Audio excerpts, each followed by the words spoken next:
Thank you, Anirudh, for that wonderful introduction. I hope I'm audible. So as Anirudh was saying, this International Symposium was, the spark was this particular book. I don't know whether you can see the cover. It's kind of fading away. But anyway, it's a book which is called Human and Technological Resource Management: New Sights into Revolution 4.0. And as Anirudh explained, this 4.0 is because this is regarded as the fourth industrial revolution, which we are, witnessing as we're going along right now. And it is affecting all industries. It's everywhere, whether you're a doctor, an engineer, an HR practitioner. AI is already there in your industry, and it's getting, more and more, it's increasing. So you may want to contact a bank, a customer care executive, and then suddenly you're told, I'm a bot, can I help you, right? And how will the bot help you?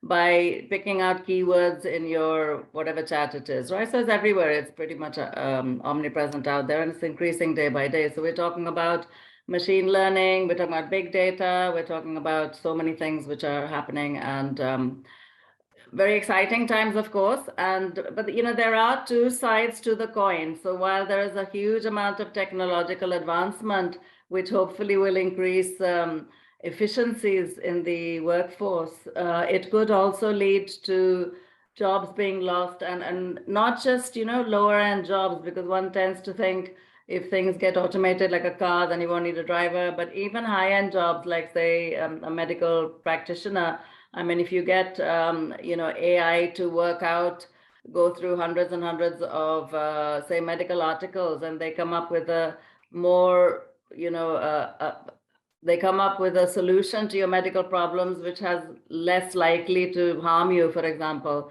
then you may not want to go to a doctor, isn't it? So it probably can affect all, the way that we're looking at work life in all industries. And not just that, if we do talk about loss of jobs, if we talk about maybe a 4-day week, it could also lead to life being completely different. It could be, that the game industry has gone up so much, so maybe leisure might become like a really, really big thing, right? Much bigger than it is now, which has its own drawbacks. There could be addictions to games and whatever it is. So there's a lot of turbulence out there, and HR is a field which is obviously being quite affected by AI already. In large companies, MNCs, who receive hundreds and hundreds of resumes a day, it is not the first interface is not human. It is the bots going through the resumes and shortlisting them, again, based on keyword search, right? So it's already there, very much so. So this book has some amazing chapters. It is from, chapters are from the global north and from the global south. As Anirudh said, we're very happy to have 3 of the chapter authors actually with us today. From 2 from India, 1 from Australia, and they'll be talking about their individual chapters. But before we do so, I'd just like to quote just very, very quickly a couple of lines. So Professor Alexander Bernan of University of Stuttgart, Germany, he has said about this book, a successful combination of 2 important topics, Industry 4.0 and HRM, 2 ideas of the same coin, which are usually only looked at from one perspective. And another professor, Professor Yehuda Baruch, very well known, Professor of Management, University of Southampton, UK, he says, the management of people in the time of Industry 4.0 is a critical issue for both practitioners and academics. This book provides much needed answers from a cohort of leading academics who pulled together current knowledge about HRM and Industry 4.0 to shed light on this complex matter. Those who study HRM would profit from reading this book. So as I've mentioned, thanks to Emerald, this book is published, and thanks to my co-editors, which includes Anirudh and Professor Pavan Budwar, Dean of Aston University. We put this book together, and it's out there, and it talks about artificial intelligence 4.0, HRM from different sides. Some people talk about it as a positive thing. Other scholars say, they go towards perhaps the doomsday prediction of Stephen Hawking. The late Stephen Hawking, the well-known scientist, had in fact said that we have created our own doomsday by introducing this particular revolution. So that's a point for discussion. Let's see where we can go. I'm not going to take up too much time, Anirudh, so you can definitely introduce the next person. Thank you so much. Thank you so much, Dr. Agarwal, and good afternoon, good evening, or good morning, wherever you are, and hello, everybody. So it gives me great pleasure on behalf of the Jindal Global Business School and OP Jindal Global University to welcome all of you, the speakers, the audiences, etc., to this wonderful conference, wonderful seminar. And of course, last but not the least, all the students across the globe. It was an initiative by Anirudh and Payal, and I thank the two of you for this wonderful initiative. And of course, as Anirudh said right at the beginning, Industry 4.0 is one of the hottest topics, hottest properties of not only operations and supply chain management, but I think across all areas of social science and management. And I don't know whether I'm an expert or not. I think Anirudh was over generous with his introduction of me, but I know a little bit. I try to walk a little bit.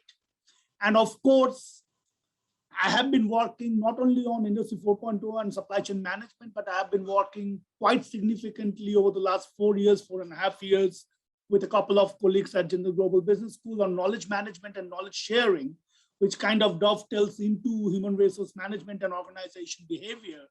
And I would love to collaborate with any of you on anything that pertains to HRM 4.0 and operations management, HRM 4.0 and supply chain. So I'll be looking forward not only to this seminar today, but also to hear from you, to hear from the other speakers, the authors, for any possible avenue of collaboration going down the line. So that's all from my side. Once again, welcome to OP Jindal Global University, virtually though. Welcome to the wonderful webinar that Anirudh and Payal have managed to arrange. And I welcome you once again, and it's an absolute pleasure having all of you here. Thanks again. Over back to you, Anirudh. Many thanks, Professor Anirudh. Now we have Anthony Roche. He's the current CEO of Emerald Publishing. It's a pleasure to have you here as the keynote speaker, sir. Over to you. Thank you so much, and my sincere apologies to everybody for joining slightly late. I struggled with my login, and we reverted to the Gmail account, which seemed to work in the end. So apologies again for being slightly late to the call. I hope everyone can hear me okay. Good afternoon and good evening to our eminent speakers for today, Dr. Anirudh Ganguly, Professor Alvin Neil Guiterrez, Professor Ashish Malik, Dr. Nimruji Jamal Amadaka, and Dr. Samrat Chaudhary. I extend my heartiest congratulations to the authors, Dr. Payal Kumar, Professor Anirudh Agarwal, and Professor Pawan Budhwa on this fantastic book, Human and Technological Resource Management, HTRM, New Insights into Revolution 4.0, which has inspired the theme for today's symposium. Now, we've been in the throes of a revolution since the early 21st century, driven by emerging and interlocking technological breakthroughs, such as artificial intelligence, robotics, data analytics, and the Internet of Things, which have in turn given rise to the digital transformation of business, public services, and wider society, and many discussions that stem from these changes. For instance, social scientists are discussing ethical and legal implications of AI concerning privacy and security-related facets. Computer scientists have developed advanced deep learning algorithms to utilize its relevance in multiple walks of life, spanning so many, but including medicine, energy, travel, education, banking, online learning, tourism, healthcare, retail, manufacturing, fashion, hospitality business, data sciences, and many, many others. Whilst at the same time, researchers in business management are studying the impacts of AI on customers, on firms, and stakeholders in an increasingly automated and interrelated business world. Now, within Emerald, we have recognized the need for more research in this area, and we've hence been commissioning books, journals, and special issues on these very same topics. Amongst all of this, I think it's important to recognize another theme that really is emerging now, which is the role of new technologies themselves in the restructuring and reimagining of organizations. AI-based software and bots are solving complex problems that once needed human intervention. This puts a big question mark on human resource allocation and organizational structure for firms that are trying to leverage these new technologies. Now, for publishers, technology has for some time been an integral part of the day-to-day running of our businesses. At the same time, at Emerald, we've always been a company that's prided ourselves on putting our people and our customers first and foremost. And as the CEO of Emerald, I can confirm that we are also constantly working towards finding that right balance between utilizing technology and protecting the best interests of our teams and our external stakeholders. Back in 2019, we published the book, Managing People and Technology in the Workplace. But there has been little published research that we've seen on the topic since then. Now, from what we see, many new initiatives are gestating. There is a lot of research underway in this area with regards to the interplay of technology and people together. And the book, Human and Technological Resource Management, HTRM, New Insights into the Revolution 4.0, comes at a time when we really need to deep dive our understanding of these issues. This is therefore a moment of great pride, of great pleasure and appreciation to the editorial team here with us today, that Emerald is one of the first publishers to really go deeper in publishing a book in this area. Now, I'm sure that today's symposium will help us to reflect on multiple critical questions, including those related to organizational structure, human resource skilling, and human resource allocation, whilst also ensuring, of course, shareholder value creation and long-term competitiveness. We're honored to be associated with this future thinking team and to be part of today's symposium with the team from Emerald here. This really is an august event to be part of. I wish you all a wonderful afternoon and evening, and thank you for the opportunity.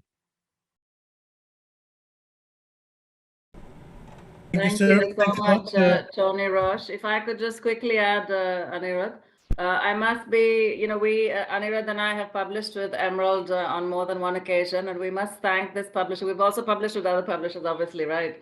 Palgrave Macmillan and Springer, but we do find, that Emerald has become our publisher of choice. We're not just saying that because you're here, Tony, but we do find that whenever we, come up with something that we feel is cutting edge, a little bit different, a little, quite novel, pushing boundaries.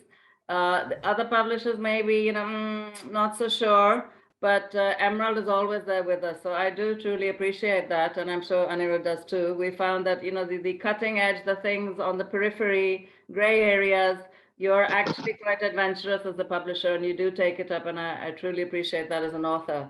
And and we get a lot of downloads and a lot of citations. So obviously, readers are also reading it, so that really works. Thank you again. Thank you. Thank you, Payal, for those kind words. It's our privilege to publish your work, and genuinely, our vision and our mission is all about pushing those boundaries. Real impact requires real change. And that requires us to take risks and to brave calls and to stretch the boundaries of research itself. Absolutely, so absolutely. Thank you so really much. Walk the talk as a publisher. I really appreciate it. You can convey that to your team members too. Thank you, Tony. Yeah. Now we have with us Professor Alvin Neil Guiterrez. He is Dean at DeSalle University, and he's going to give us his perspective on HRM 4.0 in the Philippines. Over to you, sir. All right, thank you all for coming to this HRM 4.0 symposium. A pleasant good evening all the way from Manila, Philippines. I am very privileged to be invited to this prestigious event. Our countries, India and the Philippines, have been very much in common in reaping the benefits of the digital revolution, because our countries have been exchanging places as the BPO or the business process outsourcing capital of the world, where it created millions of jobs in our country to the point that it is the second highest contributor to the gross domestic product, next to overseas Filipino workers' remittances here in the Philippines. Thanks to good command of the English language, voice over internet protocol, and digitalization of the massive data, this industry paved the way in boosting our economies over the past decade.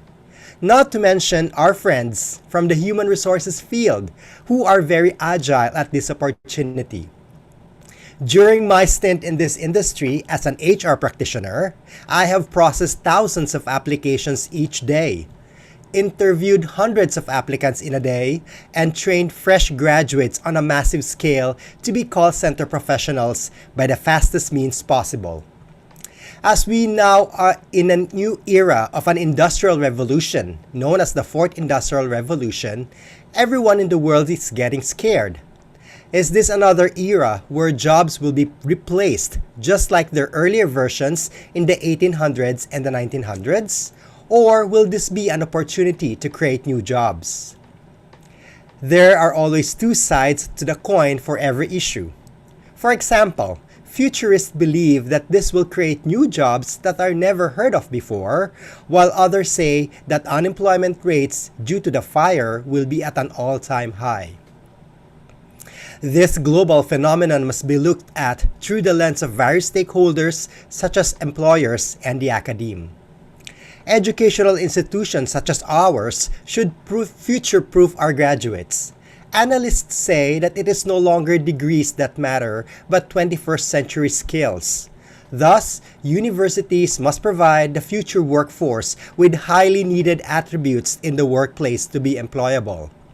Hence, collaboration and stronger industry-academe linkages must be in place so that colleges and universities are producing competencies, not just degrees. On the other hand, employers must aid the academic circles with up-to-date strategies and the needed qualities the workforce must have in order to supply real-time. However, we are further poised with another challenge, which is the rise of the so-called gig economy.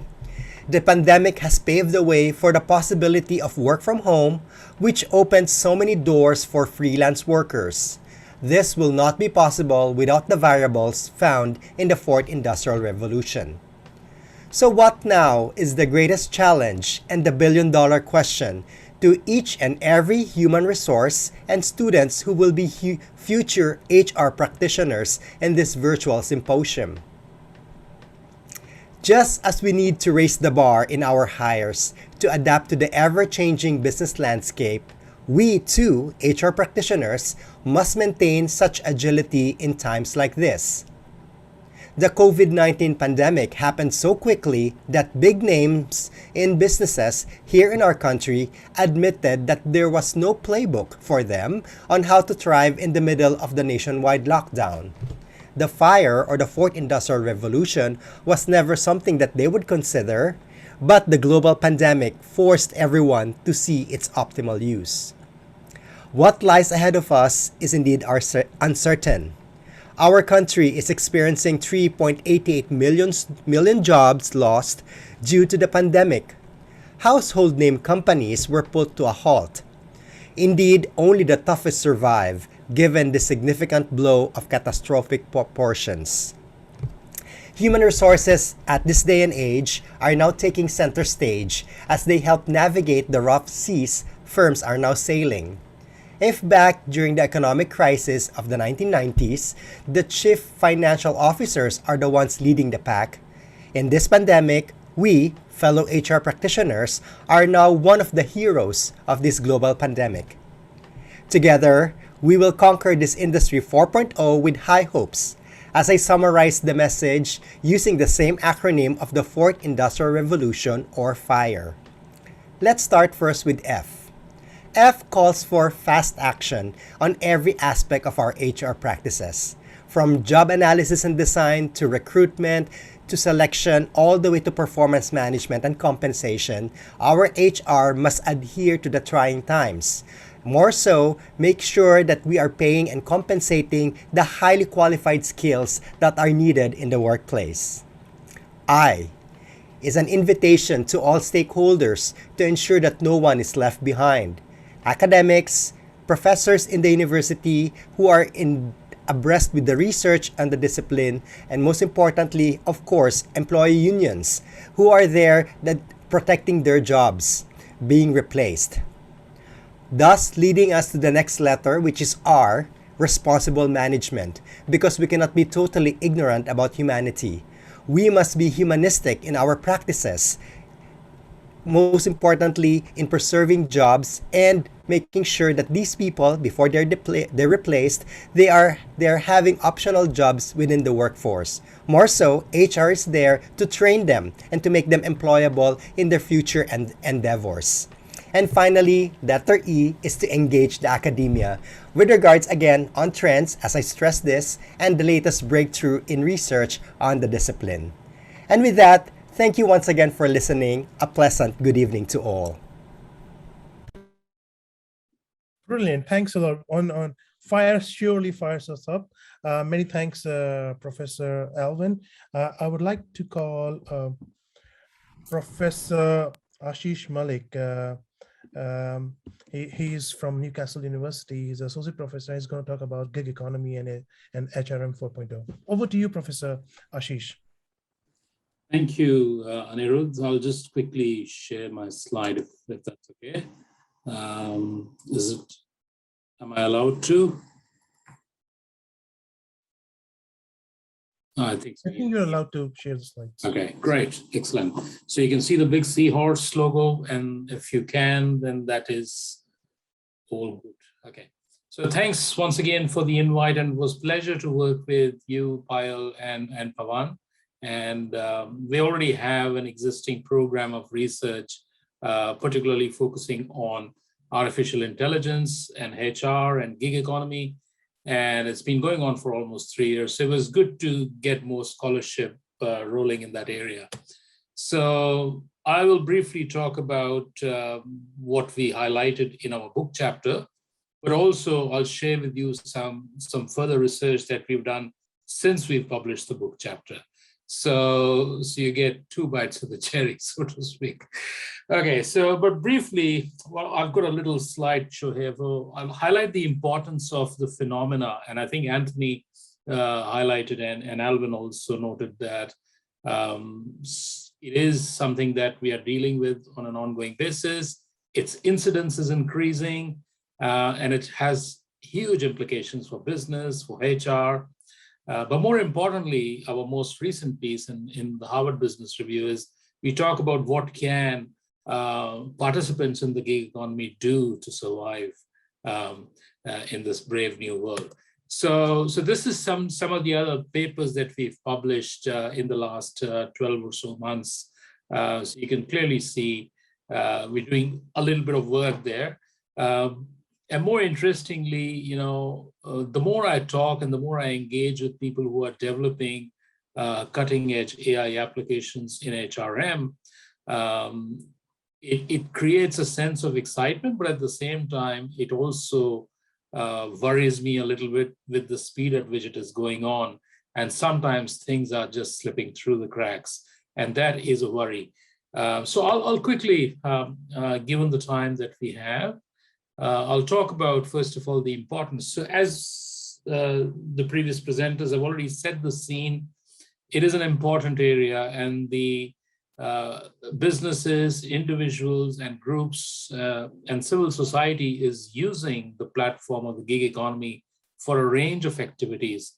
For the business, of course, there's employment generation, revenue, increase opportunities, and efficiency in doing their business.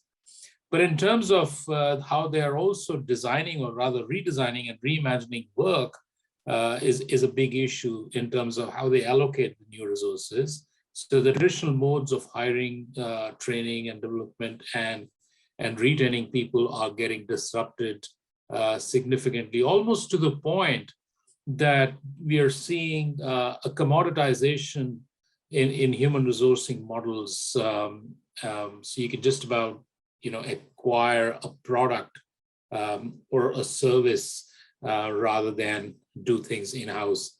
We're also seeing an increasing proliferation of $0 contracts, 0-hour contract, as they say, because it is really the prerogative of the employee and the employer, and you only get work when you get work, but you are employed on a contract. So in essence, you might be on a contract but not have any work. So But more interestingly, the most recent change that we've seen in the US is Proposition 22, where there was a ballot done, and a lot of companies that were operating platforms for employment, that the whole issue of protecting them and treating them as independent contractors got thrown out.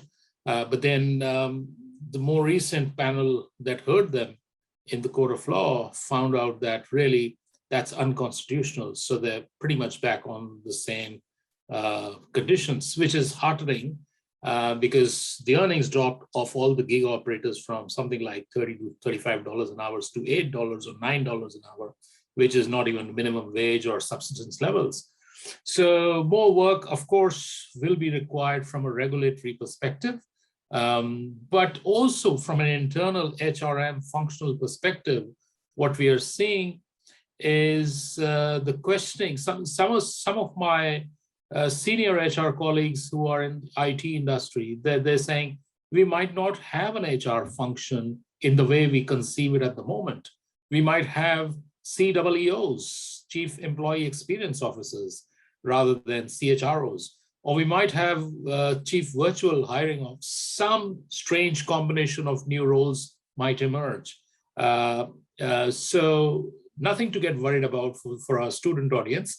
So I think you're at the right place, joining the conversation and understanding what you can do to leverage the technology to your advantage. Excuse me. And the whole incidence of flexible work and freelancing is significantly increased. Provided some numbers here. European Union 35%, Asia 28%, Australia almost a third. And the projections are by 2028, or not very far off, less than 10 years, we might have about 90% of the people, 90 million or 50% of the workforce in the US having a freelancing job through these platforms. So the incidence is only going to increase. And then that raises another different type of question, which we did not examine in the book chapter. Our book chapter was reflecting on what HR has done in response to AI. But we're now looking at what can people do if they were to end up at some stage picking up a freelancing job. How are they best placed to market themselves? It's becoming so individualized. Anyway, so more on the implications for business and HR then. Of course, for the business, it's music to ears. It brings in efficiency. It creates swiftness, flexibility, agility, and growth. But for the function in HR, the whole area is going to be redefined. How you hire people, how you attract people, how you develop them. So there's a whole new terminology. In fact, there are new competency frameworks now being proposed for AI and HR competencies. And that's to be watched, what we call as watch the space as it goes. The whole function is almost starting to be disrupted, all to the point that, is it even relevant, as I mentioned earlier? Or we need to do something more. One of my very funny HR directors in NVIDIA graphics mentioned to me that he mentioned about Star Trek and hello-decking could be what they would be looking at in future. But anyway, that sounded too far-fetched to me. But for example, these type of new skills, digital savviness, data fluency, and your coaching, mentoring, and guidance are really what everybody should be embracing with open arms if they want to really survive in this brave new world. Have a piece of data science, digital literacy or savviness to whatever you're doing, and you will go further. I mean, my son, he does accounting and auditing, and I'm saying, get on with some of the MOOC courses and see how auditing will get obsolete, or will be automated or disrupted largely.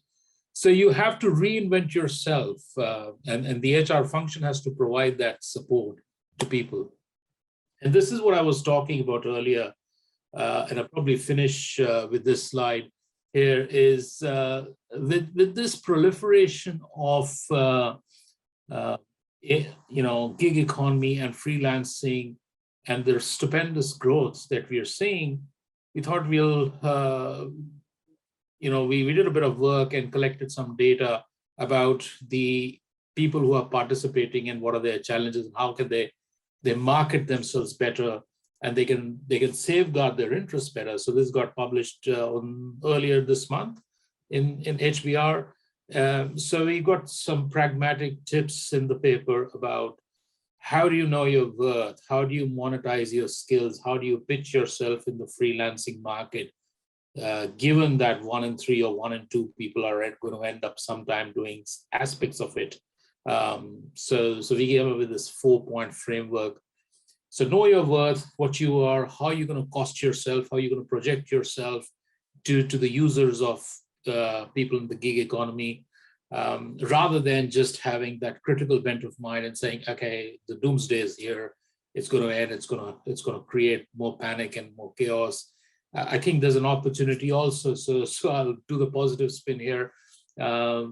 And there are some learnings to be harnessed from the people who are very successful in leveraging from the gig economy. And there are also others who are simply, losing hope. So this is more about building hope, build your loyalty with your existing clients, reach out to them, sell the distinctiveness, deliver, what's doable, don't overcommit, so some simple common sense things that your end users of your service would want to hear from you. Be adventurous. And just the first point under that, brazen self-promotion. Don't be shy. Everybody's doing it. If you don't, you will lose out. I'm learning that myself, how to do that, but I really struggle. Any self-promotion, it's just very difficult for me. But the environment around you requires that. Ashish Malak, you don't have to self-promote yourself. You're a very well-known scholar, highly cited. Come on, internationally renowned. Aapko kya self-promote karna hai? I know, but people around me are saying, so for example, any promotion committee application that you go to, you have to sell yourself as if that you're the best thing since sliced bread. But anyway, so these are some of the tips. If you get a chance, or if anyone wants to get a copy of the link, I think the presentation is being recorded, so by all means you should be able to access this. So I think with that note, I have to take any Q&A, and thank you for your time, and it's been wonderful. Thanks, Payal, everyone, to organize that. Thank you. So we have some wonderful PhD fellows in this symposium. So I would request PhD fellows, both from the Philippines, Newcastle, and from Jindal Global University, feel free and ask questions from Professor Ashish Malik.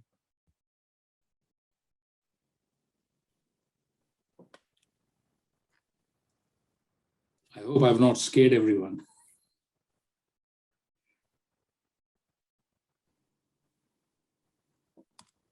If nobody's asking, I have a question, Professor Ashish. So the gig economy is getting more and more popular, but do you think gig economy, especially youngsters, they're doing this as a choice, or is it as a compulsion? So one could be, I don't want to work for one company, one employer, so I'll, freelance and jump around or whatever. Another could be, you're not actually getting the job that you want, so you're compelled to work in various domains with various organizations. What is your feeling about this? Yeah, I think it's a bit of both. But more importantly, what's happening now with the diversity of opportunities to engage in gig economies is the real job is also out there, what you really dream to do. But now you can partake in that activity, not with just one employer, probably multiple, and build a portfolio in your CV. So I see that as an opportunity. Of course, there are aspects of gig economy that are perceived very low skill and low esteem, but it could be also contextual and cultural. So in India, the opportunity, I don't know, I've not done that much of research into the platforms there. But in the US, there's a plethora. In Australia, there's almost services of knowledge work that are being floated on the gig platforms. So yes, it could be contextual as well as there are opportunities there.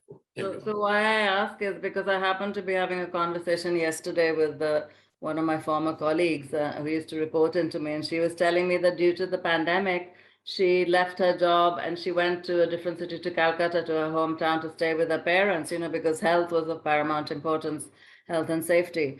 And so then she started picking up a few freelance jobs here and there, but now she loves it. She says that I just never want to go back to, working for one organization. I'm working with multiple. It's giving me a lot more creativity, and many more doors are opening, which I'd not expected. So it could be a little bit of both also. Absolutely, absolutely. And you can pass on these tips to her as well. Professor Malik, Tony Roche has a question for you. Yes, please, Tony.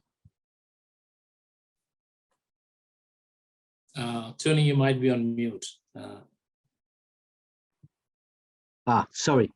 Can you hear me now, Professor? Yes. My apologies. Yes, I'm approaching this from actually 180 degrees away insofar as we are still in the mode of trying to attract and retain young talent, digital skills and so forth. And I put a question in there, which is, our focus is very much on our purpose, our vision, and a mission-driven organization. The reward, the package has to be right for anybody, obviously, is a hygiene factor, really. Flexible working in terms of how they deliver value to themselves and the business, and increasingly engagement, as in a voice for that individual in the business, not just a recipient of the strategy.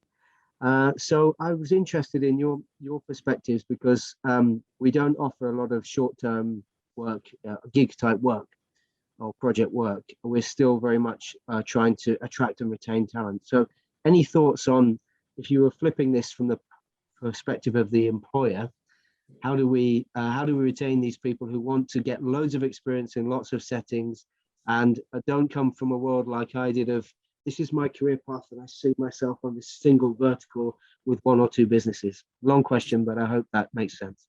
No, it does. It's a relevant one too, because as I mentioned earlier about the employee experience part, that is becoming so important. I guess as employers, you have to provide your employees with that portfolio of opportunities, particularly the Gen Y.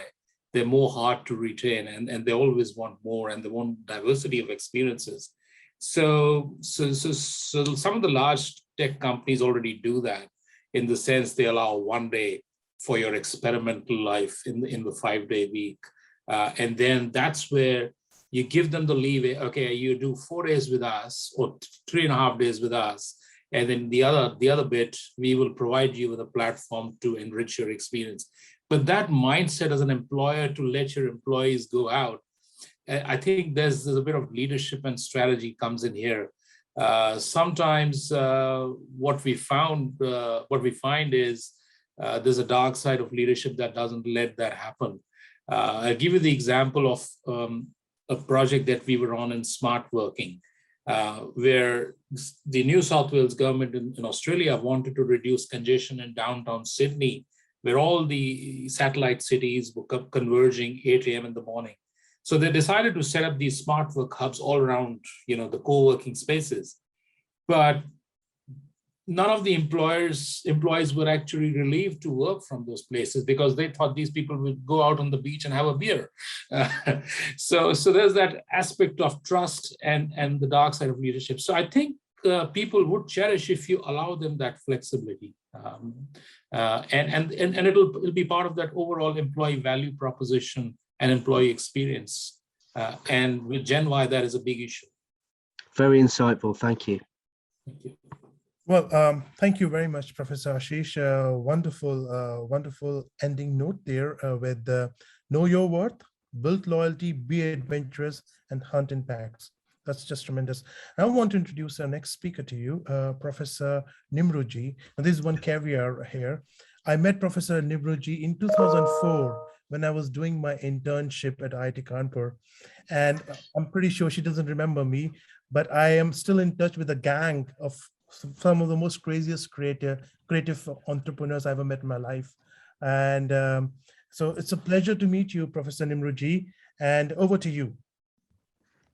Thank you, Professor Agarwal. And truly, yes, I just couldn't think that we had met. It's a real surprise for me. And thank you for asking me to share my what I have discussed in this book, the chapter.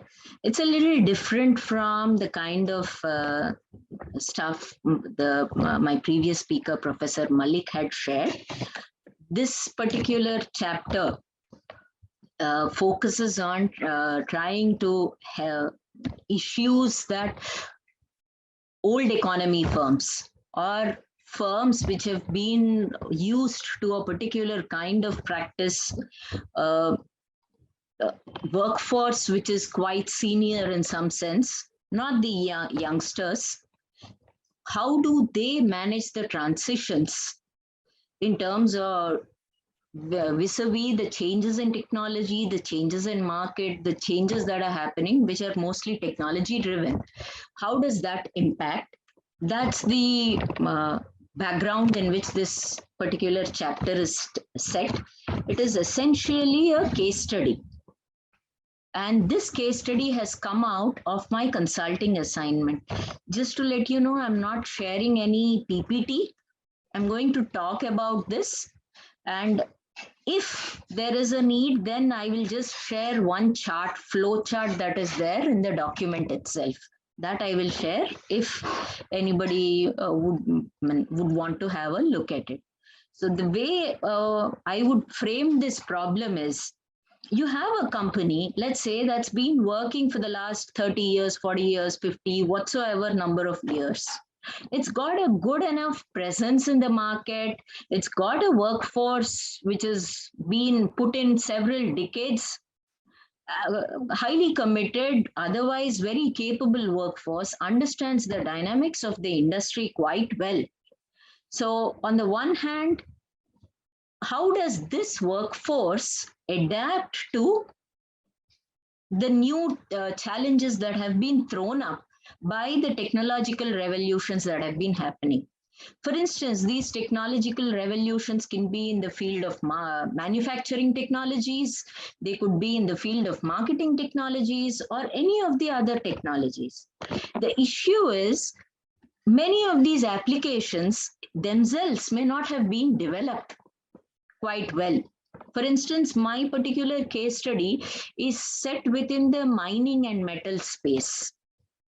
And if the issue of lateral hiring, which usually happens, or gig and stuff like that, that also becomes a challenge, because in these kinds of industries, you need not just a tech savviness and a tech awareness, but you also need an industry understanding.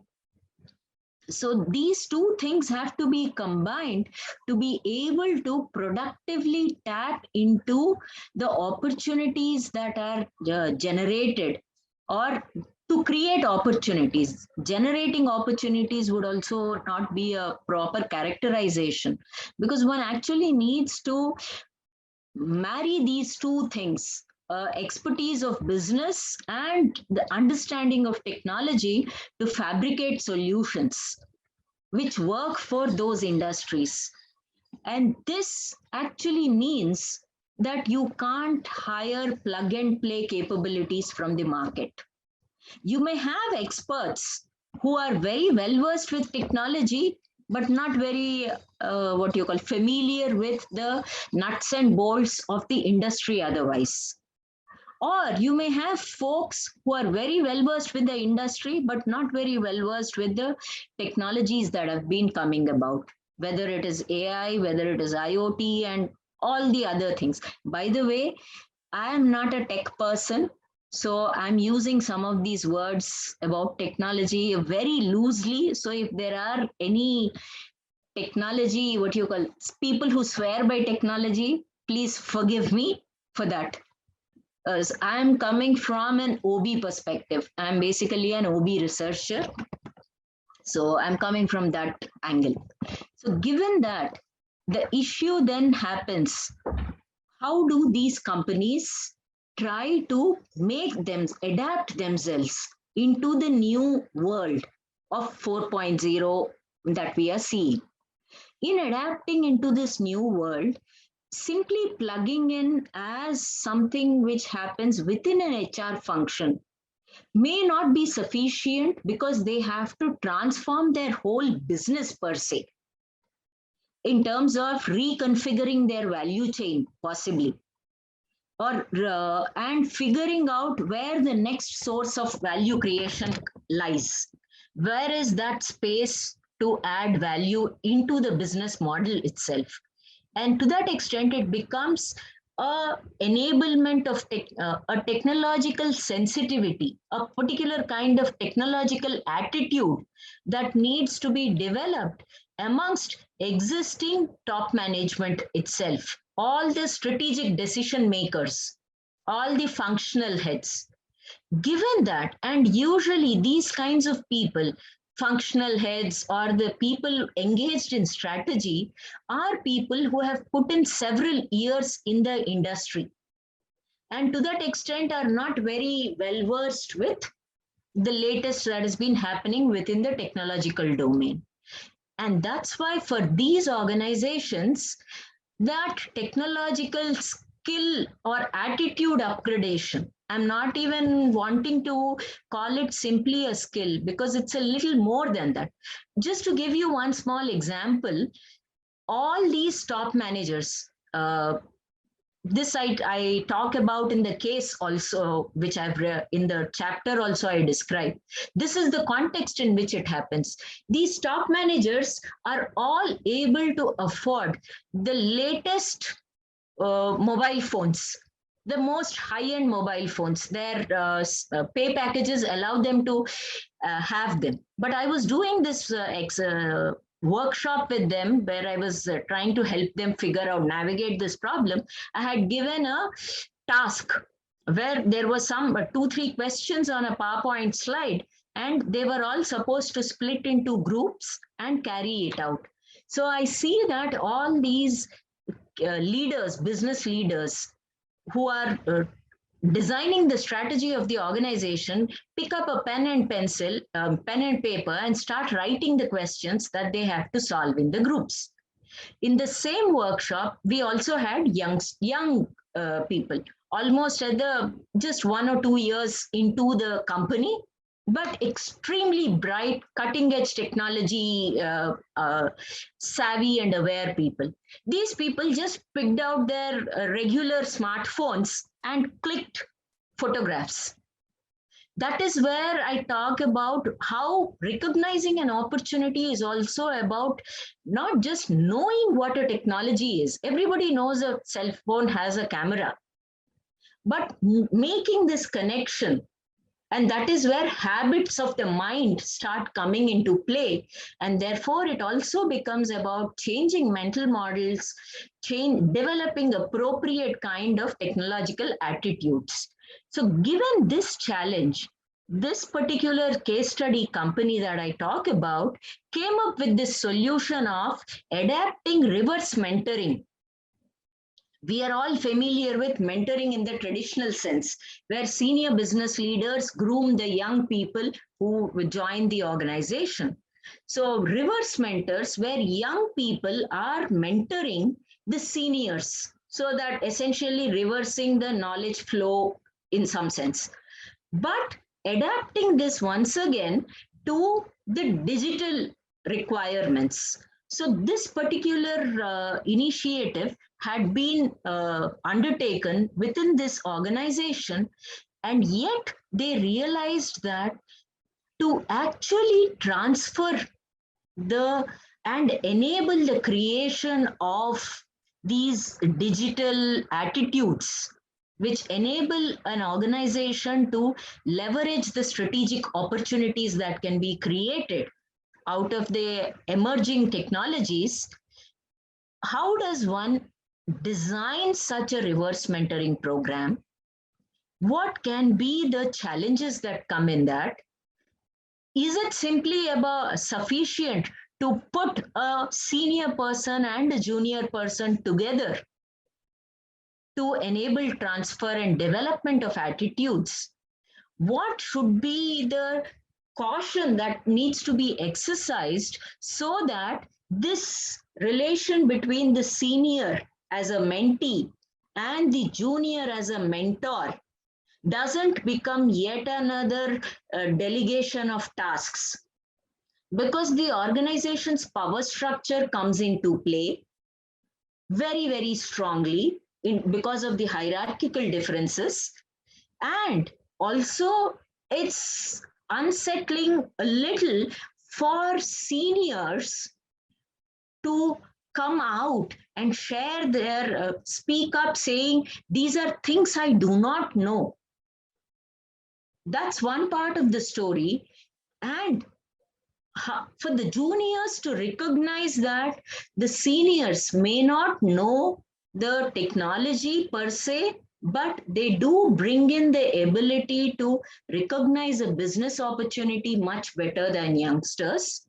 So do we conceptualize this only as a one-way flow of knowledge or a two-way sharing and bridging of mindsets? So what are the design principles that one needs to be aware of? So that's something that I discuss and I explain in this case study based on how this has been, based on that particular consulting assignment. I'll just share a flow chart of these steps. Maybe that will make it a little easy to understand. 1 second, PDF.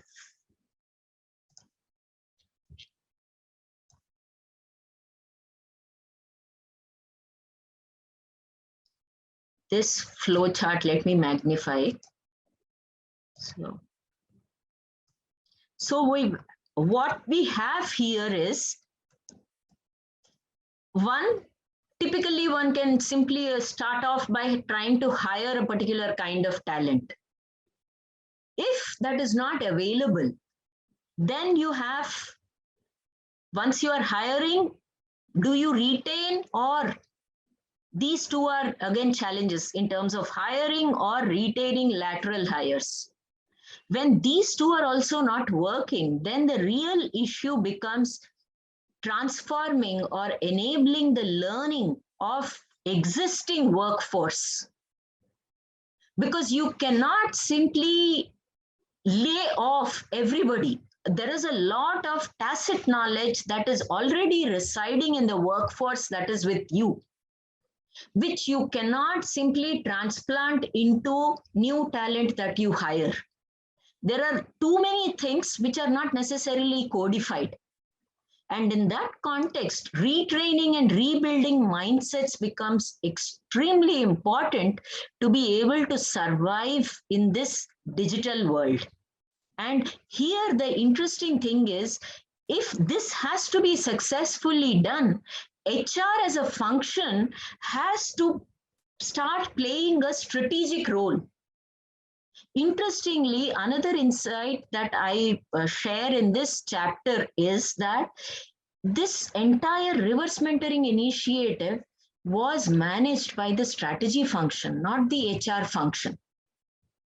That I see as one of the greatest threats for HR as a function, that if HR doesn't transform itself to become a strategic partner which enables the business to reinvent itself, other functions will absorb this.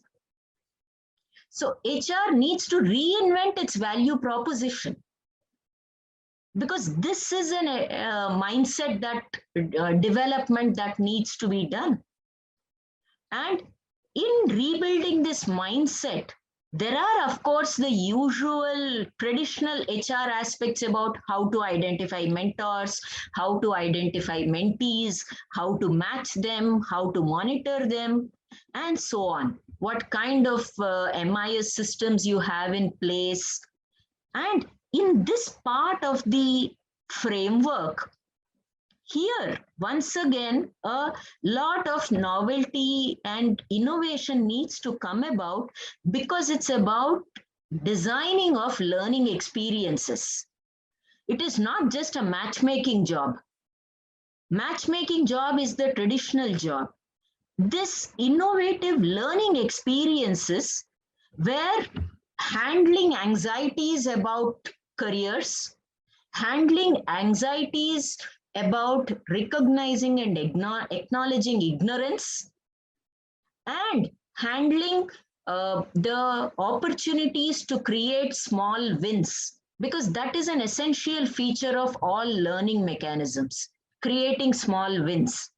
So these become extremely important for HR to reinvent itself. Otherwise, HR will become an automated function. So that is the threat that I see here.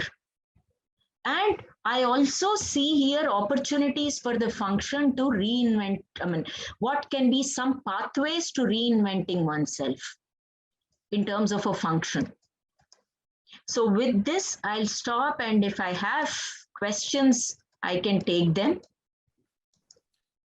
Professor Nimruji, I think it was wonderful to set out this conversation from a critical perspective and bring in this new idea of how the existing management can be retrained by new employees, by young employees, especially trying to bridge this technological gap that is widening among the existing employees and the new employees. I would like the PhD fellows who are attending this symposium to please pose your critical questions to Professor Nimruji. Over to you, PhD fellows. Please feel free. You can write the question and then I can repeat it if you wish, or you can directly ask the questions from Professor Nimruji. PhD fellows, feel free. Hello. Have a free conversation. Hello, ma'am. Yeah, go ahead, Ma. Yeah. Ma'am, thank you for such a wonderful session. This is Priya Gaur. I'm a PhD scholar, full-time PhD scholar from JGBS. So, go ahead.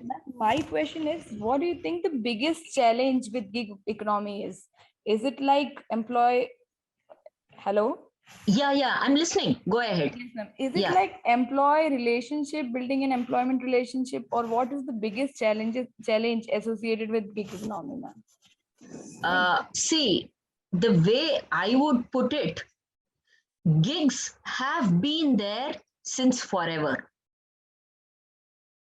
If you look at the industrial history or history of management, the notion of gig was previously called inside contracting, putting out systems. I'm talking about 100, 150 years ago. But the mechanisms of that were understood differently then. Then we had something called the formalization of management, where everything comes under a hierarchical structure. And now, once again, we are having the unpacking of the hierarchy into individual assignments. So rather, my approach to that would be, instead of looking at gig as something that will fully replace a hierarchy, I would look at it as, how do we as a business or as an organization equip ourselves to be able to deal with diverse requirements in our workforce. However much gig may be there, there will also always be some part of a workforce which you will have in-house.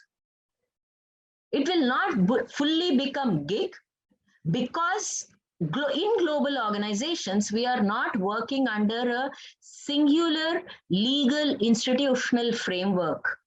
There are costs associated with intellectual property rights or various other things. So it becomes not just about maintaining a relationship with gig workers. That becomes crucial if we only look at gig workers. But you also need to maintain a relationship with your existing workforce. How do you deal with an existing workforce who has been working with you for 10 years, is a repository of tacit knowledge, and is now threatened by the gigs that have been going out, and therefore has withdrawn and is showing demotivation at the workplace? The way I would look at it is trying to be able to deal with two different sets of workforces which are going to be there in varying proportions according to the industry. Different industries, this proportionality will vary. According to that, both the skills will be required. Different kinds of relationships will have to be managed. While we have shifting demographics, not all industries, the demographics is changing the same way. In some industries, there is a scarcity of certain core skills. So older workers are being asked to work longer in spite of age. Even in a country like India, you see that happening. So that would be my response. And I don't know if I've answered your question fully, because if I recall the percentages that Professor Malik was talking about, he said 10-20% gig economy workforce is going to be there. Yes, that is going to be there. And but you also have if not 20, maybe 30-40%, but you are also going to have a traditional workforce. And every manager needs to learn how to manage both. Ma'am, we have Second question, right? Do you think there will be a few downsides also for the workers when we talk about gig economy? Like they have to face, I think, more stress than before. This can be one, and there can be many. So do you think this will also happen with the workers?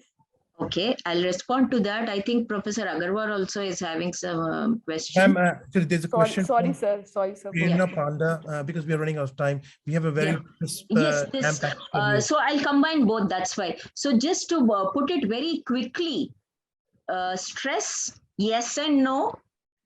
And I would say that the degree of stress we feel will be a function of the group of workforce that we are talking about. It will be a character of that workforce, whether it's by choice or it's because of lack of options out of compulsion. It will be a function of that. Secondly, introducing reverse mentors within traditional organizations, it requires working on attitudes. That's why I said reworking attitudes of learning becomes important. Creating learning experiences becomes important. That is what I describe in this chapter. How to design such a learning experience so that within a traditional organization, with traditional managers, this can be introduced. So that is what I'll say. Thank you so much. Yeah. Thank you for the wonderful session. Yeah. Many thanks. Thank you again for this opportunity. Many thanks, ma'am, for your wonderful critical thoughts on organizational redesign, organizational design, and organizational sustainability from an HR perspective. Now we have Professor Dr. Samrat Chaudhary. Samrat is a Asia Fellow at House of India in Japan. Samrat ji, please, over to you. Thanks so much, Anirudh, and thanks so much, Payal, for having me here. I have to make a small, correction or clarification, if I may. I was a fellow at the International House of Japan in Tokyo, but that was in 2018. I'm not associated with them anymore. But I wanted to, show the book that Payal was trying to show earlier. I hope it's visible now, which you've edited, Human and Technological Resource Management. And my paper here was titled, Will the Pandemic Bring Industrial Revolution 4.2 Closer to Home? I put a question mark at the end, although I expected that this was going to happen, because I checked my mail today, and I had sent it on the 15th of April 2020, which was a time when the first COVID pandemic in India was really sort of had just picked up. The country was still dealing with the shock and the chaos of that first lockdown, and which India experienced, which was announced on the 24th of March. So we did not know then how long the disruptions caused by the virus might last, or how much time it might take for schools and offices to reopen. And we certainly did not, I guess most of us did not expect that a year and a half on, many of us would still be working from home in shorts and pajamas. So what did things look like at that point in April 2020? Very briefly, I'll just read one or two lines from there. By March 25th, a quarter of the world's population was living under some version of house arrest, as national governments of countries on all inhabited continents declared sweeping lockdowns to contain the spread of a global pandemic caused by SARS-CoV-2. International travel ground to a halt. The world came to a virtual standstill as domestic travel followed a similar pattern. And going to work for 5 or even 6 days a week, which had long been an important, even dominant aspect of daily life for vast numbers of people around the world, was suddenly not possible anymore, except for those outside a few select professionals, which were then deemed essential. So for the rest, governments issued advisories to people to remain at home in an effort to bring about social distancing and thus reduce or at least slow the spread of the virus. We know what happened next because we've all lived through it. The world of work from home and endless Zoom dawned. And how has that worked out? Well, the verdict, as far as I can make it, is divided. There are studies saying that it increases productivity, and there are those saying that it reduces productivity. I've spoken to people who say they love it, and people who say they hate it, and a lot of people who are somewhere in between, mixed feelings. So there are views right across the spectrum, and that is only to be expected. After all, individual conditions and dispositions differ widely. For example, the absence of other people's company at work has often been cited as a downside to working from home. But I expect that that would apply more to gregarious and extroverted individuals who like to interact with their colleagues at work rather than introverted people, not the guy sitting in the corner who doesn't really want to mix with anybody. And there's also the question when you're working from home of what's at home, what kind of home you're talking about. Because for people living in small apartments with kids, husbands, wives, in-laws, pets, it can be madness. But I know a couple, for example, who took off to Goa and hired a beach house. And I don't think, for them, it's been great. I don't think they plan to come back to the 9-to-5 big city grind anytime soon. So it's worked out very differently for different people. There's also the question of what kind of work we are talking about that people do. Now, obviously, we are talking about people who work with their minds rather than with their hands. The thing is that working with the mind requires spending time inside one's own head, because that's where we all do our thinking, no matter what we are thinking about. But modern office jobs have been structured in such a way that there are also a lot of meetings through the day. And what happened with work from home was that a lot of people spent pretty much all their waking hours going from one Zoom meeting to the next. So basically, in any case, you might not have had much time for deep thinking or reading, but actually that got reduced even further.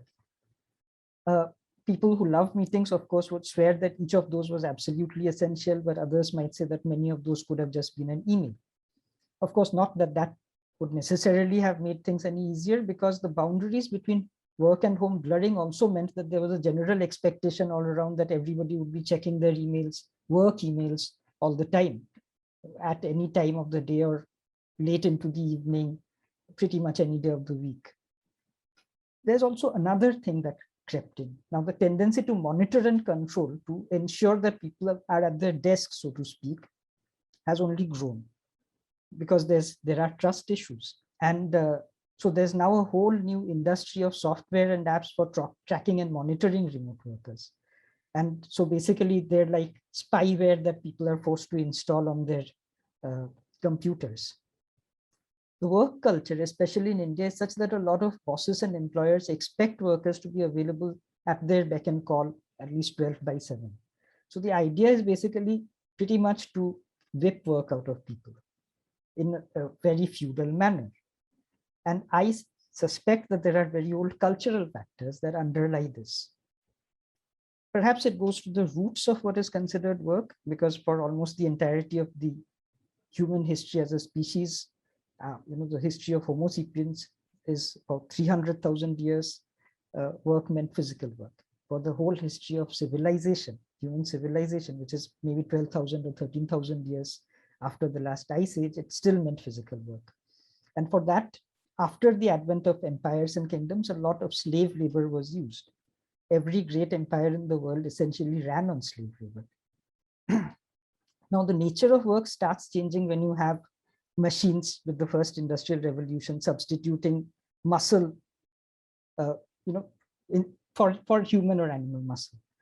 But the machine in turn makes work itself mechanical. So basically, then you have the situation where the factory worker or the plantation worker is almost like an extension of the machine, which is very different from, say, craft work, textile as craft, which has an element of artistry to it, which goes out of the window. And of course, that had social and political ramifications also. Offices were also invented in that milieu and context. One of the oldest offices in the world is in the city of London, the East India Company's office, built in 1729, a company that India is very familiar with because it colonized us. And they built giant bureaucracies, strictly built on ideas of hierarchy and control, and of course, profit. And they had a strong impact on determining work culture for a very long time. Through all of this, it was only inventors and scientists and artists and a very few elite administrators who were working with their minds, or were really expected to work with their minds. So they were the ones from whom people sought and expected creativity, innovation, knowledge, broad knowledge. But now we have a situation where CEOs of all sorts of companies around the world use words like creative, innovative, agile, and so on all the time. And almost every professional in every industry is now some kind of knowledge worker. But the way that work is organized and run is still, it's starting to crumble now, but it's still firmly based on ideas essentially of hierarchy and control, breathing down people's necks, monitoring them with tracker apps if you have to. But that's not how creative work gets done. I'll take a very extreme example to illustrate the point. So when the Pope Julius commissioned Michelangelo to paint the ceiling of the Sistine Chapel, the great artist took about 4 years to do the job, with a break of 1 year in between. Now, I cannot imagine that there was a manager measuring how many square feet he painted on any given day. Nor can I imagine that he was clocking in, clocking out, spending the better time of his day in meetings. He was handpicked to do a job, he was given a job to do, and he was given the resources, mind space that he needed to do it. And then, of course, I'm sure that people came and looked at it and say, okay, this is great or this is not great. So he was evaluated after he had done the job.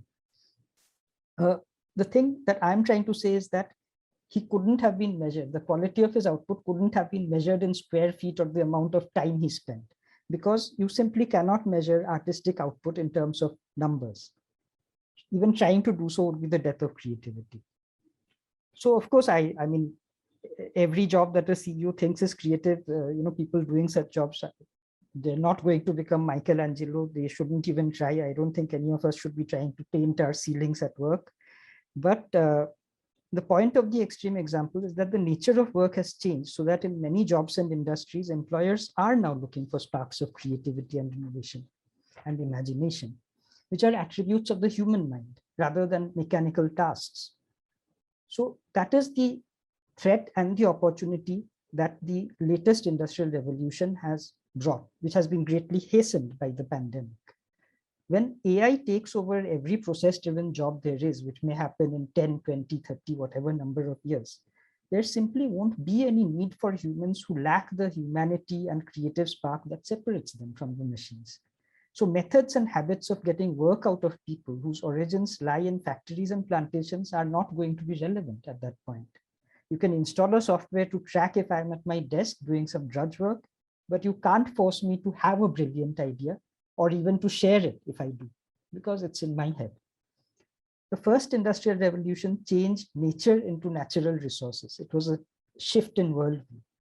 It also led to the thinking about of people as human resources.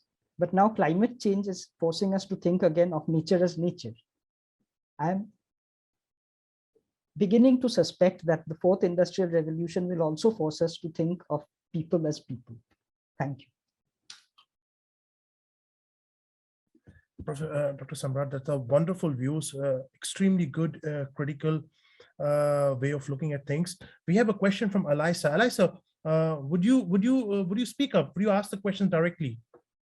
Okay, hi, good evening, Professor. Thank you so much for that topic. And in line with the pandemic and the industry, I just want to ask if you think that hybrid work situations like 50-50 work from home and face-to-face would still be possible post-pandemic, because I realize that there are a lot of mixed employees who prefer to be work from home while others prefer to go to work.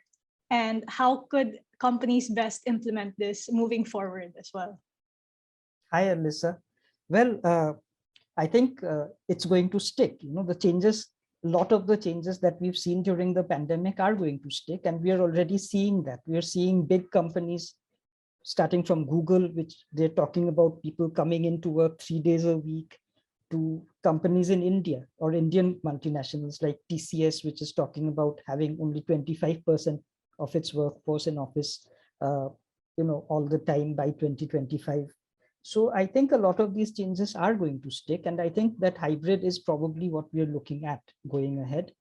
And I guess for companies right now, I guess the challenge is how to sort of manage this in a way that basic simple difficulties are overcome. For example, they found that onboarding people becomes a problem, because in an office environment, people interact naturally and they get to know each other. But when you are all working remotely and then some new person joins, it's very hard for that person to sort of get to know everybody else in any real manner. So I think what TCS is proposing as an example to deal with that is that they're saying that, okay, we are actually going to bring everybody in at first to begin with, so that people get to know each other, and then we'll give them the option of hybrid.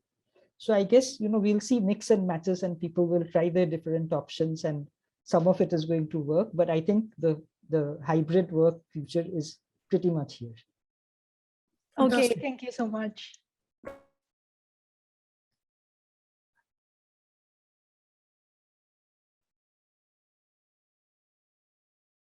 Oh, sorry, I would request PhD fellows to please shoot questions.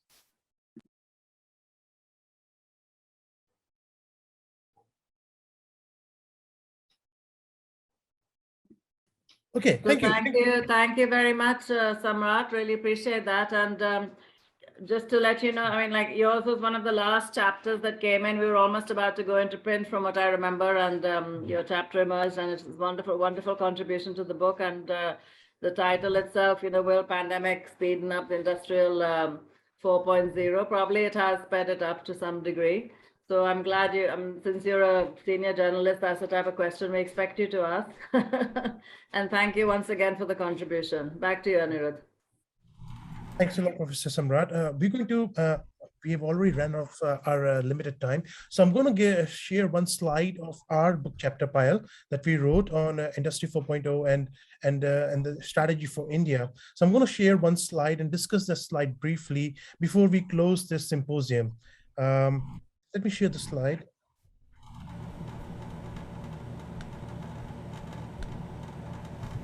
So what we did essentially in this study, we studied 4 countries. We studied India, South Korea, Germany, and United States. And we studied what all needs to be done from a human resource management position in order to make these countries competitive. Especially, how can we make India competitive by studying South Korea, Germany, and United States. And we made a study on 4 strategies, that is standards and protocols, public policy roadmap, and sustainability and human resource development. Now, why standards and protocols? For any country to be competitive in technology, if they are the writers of standards and protocols, then every other country tends to follow the standards and protocols written by that country. So in our study, we found that, like, if you look at European, so Europe has very strong standards and protocols on pollution. So you have Euro 1, 2, 3, 4. These are emission norms that were driven by European Union, and most of the countries around the world adopted those emission norms, including India. And so all the automobile industries around the world were following those standards and protocols. Now, similarly, in the technological world, you have standards and protocols.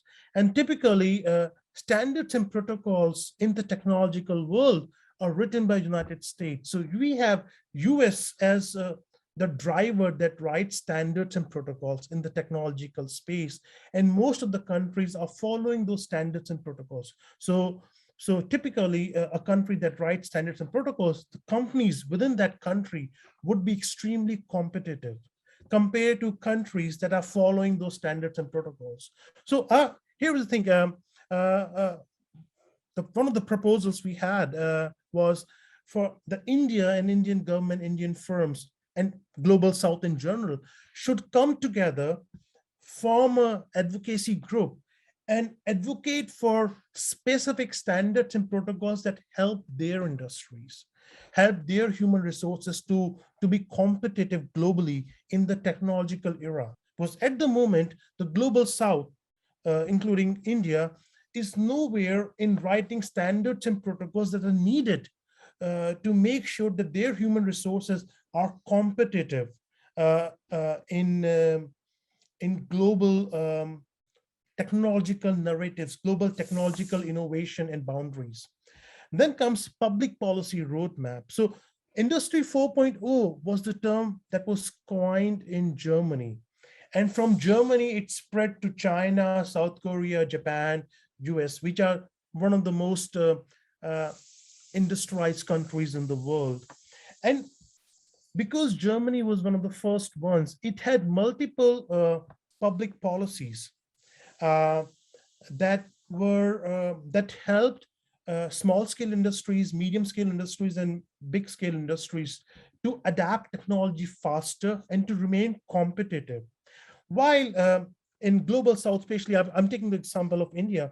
In India, we didn't have public policies that helped industry become agile in adapting Industry 4.0. Because what happens is you need specific credit lines. You need loans, liberal credit lines, so that small companies, medium companies, large companies can adapt to new technological changes without increasing credit pressures, loan pressures, and interest on loan pressures, which is happening in India. So Indian companies, when they adapt new technologies or new management templates, they tend to do it on a credit or on loan. So they have credit pressures, loan pressures, and interest on credit pressures on their bottom lines, which reduces their competitiveness in the market. While for firms which are based in South Korea, Germany, United States, they're heavily driven by top public policies that have interest, that gives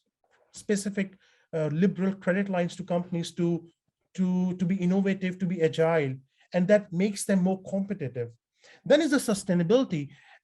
So what has happened is Industry 4.0 increases the productivity of an organization, but that it puts high pressure on the environment. So there is certainly a mismatch between sustainability and Industry 4.0. But what if we align sustainability into Industry 4.0? And that could be a unique disruption. When we talk about sustainability, we not only talk about environmental benefits, we talk about human and environmental benefits. That is the definition of sustainability. So how can we integrate sustainability that includes human and environmental benefits into organizational productivity? How can we do that? And for developing world to really leapfrog the Industry 4.0, we propose that sustainability has to be integrated into Industry 4.0 narratives, policies, adaptation of industry and industrial agility in order for firms to be competitive, for countries to be competitive, to actually benefit from the fourth industrial revolution. What we see in our study that Germany has greatly integrated sustainability into its industrial policy, while United States, as you already know, US moved back from Paris climate deal in 2016 after the election of President Trump, and now with President Biden, US is again into the Paris climate deal. But that 4-year, our study was of course written before the election of President Biden, and so clearly in US, US did not integrate sustainability into its Industry 4.0 policies, while South Korea is somewhere in between. It is trying to integrate sustainability into its policy, but it also has to compete with China, with US, with Germany in its industrialization journey. And India at the moment is, it's still learning what is Industry 4.0, what is sustainability, and how to integrate the two. But if India, and so is Global South, if they can integrate the two, it can be a game changer. It can actually leapfrog India in just like India was leapfrog into services industry. It can leapfrog India into a more industrialized economy. And finally is the human resource development. Now I can tell you, if you look at Germany, Germany has a fantastic support system to develop human resources at each level. So as Professor Nimrodji mentioned, in Indian organizations, the top management is not aware of the recent technological processes and the funnels that give them that information aren't so liberal in India. What I learned in my stay at Germany is that the funnels of learning for top management are extremely liberal in Germany. So you have public sector credits to organizations that train their employees, no matter what level you have. You have specialized holidays for top level paid holidays by the government to train top level employees to learn about new technologies, new managerial templates. In US, although the public sector intervention in the market is very low, we do see public sector innovation in terms of Coursera, edX. So you have lots of technological programs that are developed by top US universities, which anyone in the world can access to. And so US, of course, US management are having access to edX, Coursera, and so many other human resource development courses in order to develop a greater insights into upcoming technologies. While in the case of India, we do have we are very good in teaching, but our teaching is limited to young employees. It's not reaching to the top management. I often, when I go and talk to industry management, top management within the industry, I realize that they spend more time in sales and in management than in learning. And in my opinion, that could potentially harm the agility of an organization towards Industry 4.0. So it's very important that the top management in Indian organizations are also opened in their mindset to learn the new things and go out and spend a week in a year to learn new technologies, to develop themselves and develop their competitiveness in this rapidly changing Industry 4.0 environment.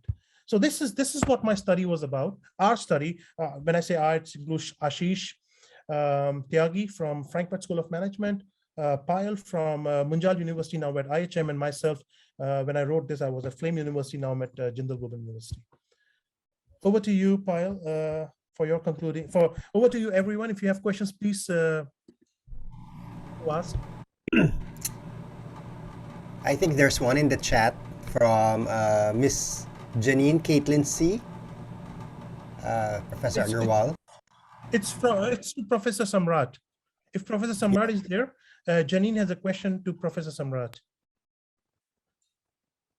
Yeah, hi, Janine. Hello, apologies for the internet connection. So hello, Professor Samrat. So very well said regarding the topic. I would like to ask, if AI is progressively replacing manpower, what can companies do to possibly still create opportunities for people and remain humanistic? Well, it's a very good question, and it's a very difficult question, because I guess companies don't generally think about, creating opportunities for people necessarily, or even about being humanistic, because I guess they're motivated more by concerns of shareholder value and things like that. But of course, so those are not the priorities. But of course, at the end of it, whatever companies make, somebody's got to buy. And so I guess it makes eminent sense for the companies to think about how people are going to buy what they make.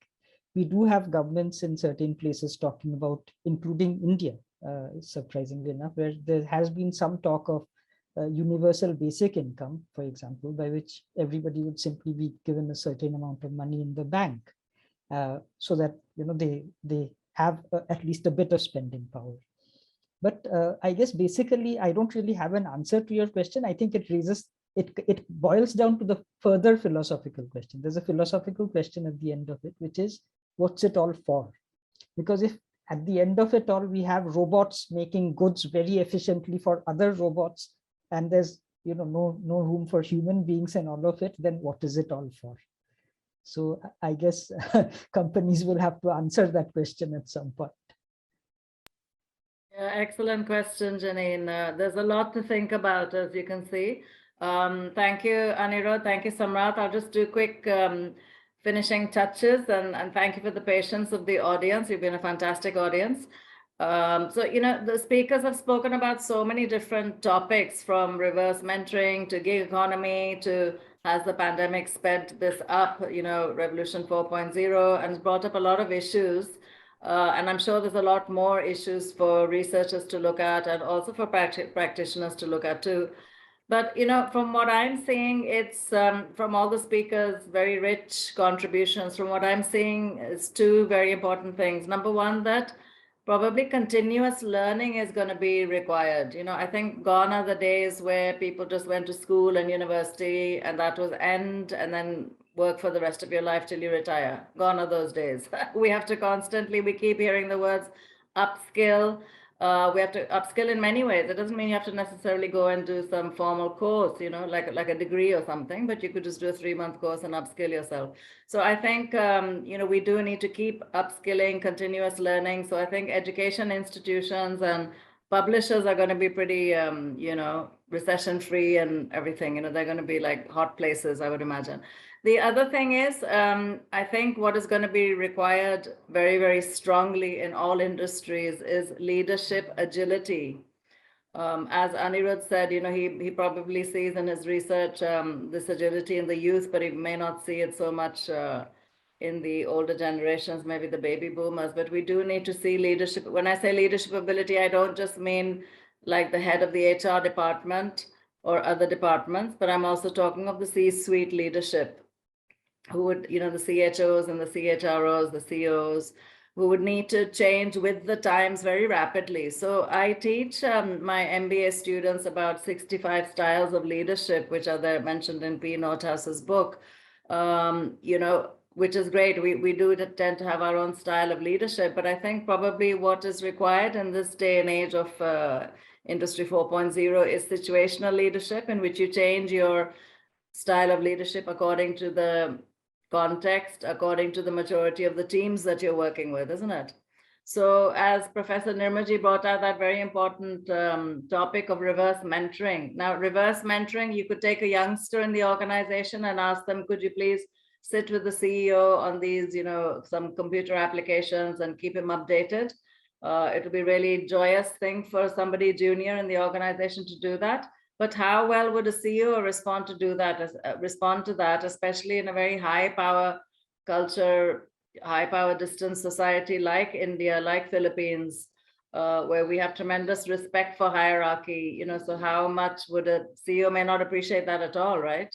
So it's also there are a lot of cultural nuances in what we're talking about as well, yeah? So I feel, you know, continuous learning, leadership agility, and another very interesting point I felt that was mentioned was that is all this, we're talking at the moment about HRM 4.0, but is it actually going to rest with HR practitioners and leaders, or is it going to go more into marketing, strategy? Is it going to be a hybrid, you know, thing with maybe 3-4 vice presidents of different departments working together on this? You know, it may not simply be an HR concern, Industry 4.0. So that too is definitely something to think about. I want to thank everybody again, and I'd leave the last word to you, Anirudh. Thank you for organizing this and walking us through it. Many thanks. I would first like to thank all the PhD fellows who attended this event. You guys are going to do research in this area, and hope you find interesting templates, frameworks, and advices for organizations, countries to how they can transform their existing work practices into more competitive and vibrant work practices that is more aligned with the requirements of Industry 4.0. Further, I would like to thank Payal, Professor Anirudh, for letting this event get acceptance and move forward. Then I would like to thank Indian School of Hospitality, Jindal Global University, Jindal Global Business School for again giving us a platform to organize this event. I would also like to thank our IT team, Keshav IT, and to have this event get on. Then I would like to thank Professor Lakhnath, who is not present, but he was a wonderful spirit behind the organization of this event. I would like to thank the participants, starting from Professor Alvin for being here, for sharing wonderful thoughts, Dr. Samrat, Dr. Anirudh, Dr. Ashish Malik, Dr. Professor Nimrudji, and finally, I would like to thank Anthony Roche for his wonderful keynote address and kicking off the event.